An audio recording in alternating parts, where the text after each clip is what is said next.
त्रिपुरा के अंदर सैकड़ों घर जला दिए गए, पेट्रोल डालकर छीट कर। एक मोहल्ले में पेट्रोल डाला जाता है, एक घर में आग लगाई जाती है, मिनटों सेकंडों के अंदर कम से कम 200-300 घर जलकर तबाह हो जाते। क्या हमारे अंदर ताकत नहीं कि हम उनके लिए दुआ करें? इतनी अकल नहीं है कि हम त्रिपुरा के लोगों के लिए आवाज बुलंद करें? कौन सा कौम? आप वो कौम है जिसने 313 ने पूरे 1000 लश्कर जर्रार के नाक में नकेल डाल दिया।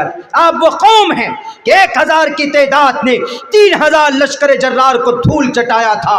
आप वो कौम है जो 30,000 ने 6 लाख आर्मी रोमन फौजियों के नाक में नकेल डाल दिए थे। आप वो कौम हैं जो 15,000 की तादाद ने 3 लाख फौजी लश्कर का मुकाबला किया। आप वो कौम हैं कि आप तन्हा होते 600 की तादाद आपकी होती है, 6,000 पर भारी पड़ते। आप वो कौम हैं कि 6,000 फौज लेकर मोहम्मद बिन कासिम चलता है सिंध को फतह करने के लिए, मुकाबला करता है एक बड़े बड़े बादशाह से, 3 घंटे के अंदर मैदान फतह कर लेते हैं। आप उस कौम के लोग हैं। और अभी हालत यह है कि हम लोग 65% पढ़े लिखे अपने कुरान को नहीं जानते।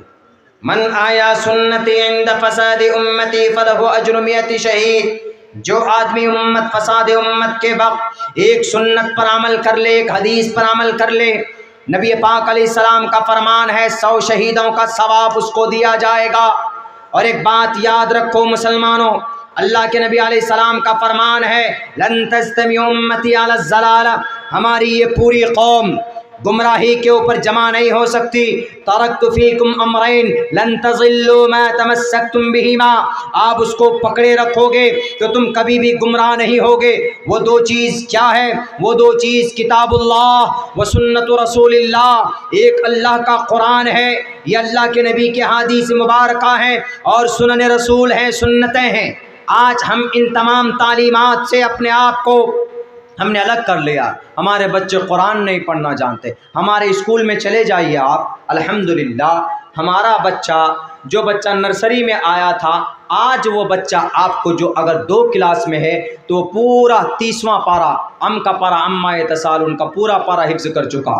यानी उसकी शुरुआत की हमने कायदे से, नूरानी कायदे से उसकी शुरुआत की, कायदा बगदादी से उसके हमने शुरुआत की, बुनियादी उसको कुरान पढ़ना सिखाया। इन 2-3 साल के अंदर पूरा कुरान भी नाजरा पढ़ लिया वो बच्चा। और जहाँ उनसे फिर पूछते हैं कि क्या तुम नमाज पढ़ने के लिए जो छोटी छोटी सूरतें हैं 30वें पारे के अंदर वो याद कर सकते हो हिफ्ज़? तो वो बच्चा याद करता। हम चूँकि टाइम ऐसा देते हैं कि फजर के बाद बच्चा कुछ नहीं पढ़ेगा, अपनी दीनी किताबें पढ़ेगा, कुरान की तालीम पढ़ेगा, अहादीस मुबारका की उसको याद करेगा। छोटी छोटी हदीस है जैसे ला तदखुलुल मलाइकतु बैतन फीही कल्बुन औ तसावीरुन। अल्लाह के नबी अलैहिस्सलाम की बहुत छोटी छोटी हदीसें हमने 40-50 हदीसें जमा करके हमने बुखारी मुस्लिम से, साहिह सित्ता से निकाल कर उनको दिया। वो बच्चे पढ़ते हैं, याद है उनको। ऐसा निज़ाम हमने बनाया है। हम और आप चाहेंगे तो बना सकते हैं, लेकिन मेरे भाइयों, मेरे नौजवानों, गाड़ी पर बैठकर पान खाकर कान में लीड लगाकर उड़ने से कुछ नहीं होगा। उड़ोगे तो उड़ा देंगे, पेट्रोल के जरिए मार देंगे आपको, गैस की कीमतें बढ़ाकर मार देंगे। आलू की कीमत 2 हफ्ता पहले क्या थी? 1300 रुपये क्विंटल, और आज क्या है? आज की रेट, मैं अपने स्कूल में 2 क्विंटल खरीदा हूँ 2600 रुपये क्विंटल, यानी 2 हफ्ते में दुगना रेट। ये सब जानकारी भी नहीं है। आप अगर नहीं जानोगे अपनी शरीयत के बारे में ढंग से, तो आप दुनिया के बारे में भी नहीं जान सकते। सिर्फ मैं ये नहीं कहता कि बस कुरान को उठा लो, हदीस मुबारका के पीछे पड़ जाओ, मस्जिद मदरसों में अपना टाइम ज़ाया कर लो। नहीं, अगर पढ़ोगे तो आपका आने वाला मुस्तकबिल जो आपकी ज़िंदगी के बाद है वो कामयाब होगा। लेकिन दुनिया के अंदर अगर थोड़ी सुकून और चैन चाहिए तो आपको थोड़ा सा इन जगहों से लगकर जुड़े रहने के साथ साथ थोड़ा सा आप मॉडर्न एजुकेशन की तरफ आपको आना होगा।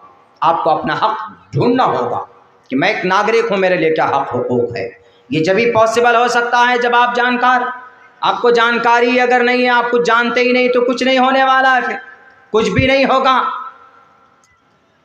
मेरे भाइयों, मेरे साथियों, آپ کو یاد ہونا چاہیے ہمارے بھارت کے اندر ایسے ایسے ہمارے اکابرین اور ایسے ایسے مشائخ گزرے ہیں. جیل کے اندر مولانا عبدالرشید گنگوہی رحمۃ اللہ علیہ جیل کیا گیا. ان کو جیل کے اندر چلے جاتے، جنگ انگریز کے خلاف جنگ لڑنے کے جرم میں انہیں جیل کر دیا جاتا ہے.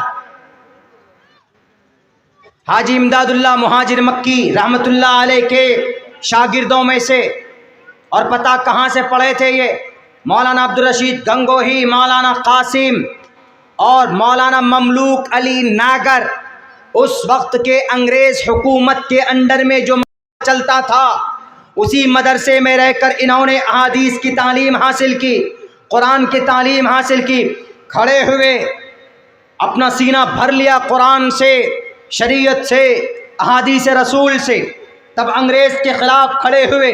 جب مولانا رشید کو جیل ہوتا ہے، جب یہ جیل جاتے ہیں، FIR میں تھانے کے ذریعے سے جیل کر دیا جاتا ہے، تو پتہ وہاں پر کیا کیا انہوں نے؟ وہاں پر بیٹھ کر فضیحت نہیں کی، افسوس نہیں کرے انہوں نے، بلکہ وہاں پر بیٹھ کر انہوں نے جو مسلمان تھے، جو قرآن پڑھنا نہیں جانتے تھے، ان کو سامنے بٹھایا اور کہا کہ تم لوگ جب کام کرتے ہو کام کرو، باقی تم لوگ نماز پڑھو.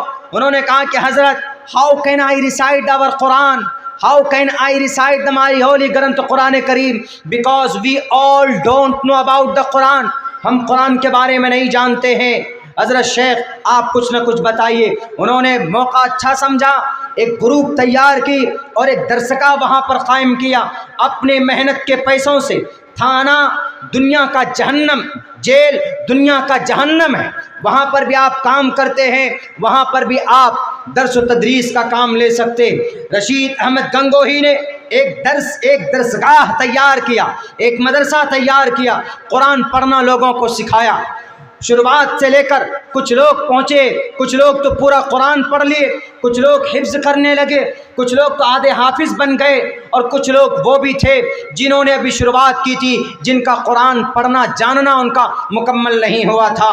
لیکن ان کی حضرت مولانا کی بیل ہو جاتی، ان کی رہائی کے آرڈرز آ جاتے ہیں، تو پتہ ہے مولانا سب لوگوں کو خوشی ہی ہوئی، لیکن کچھ لوگ وہ بھی تھے جو وہاں پر رو رہے تھے. جیل سے باہر نکلنے پر خوشی ہوتی، خوشی ہونا بھی چاہیے.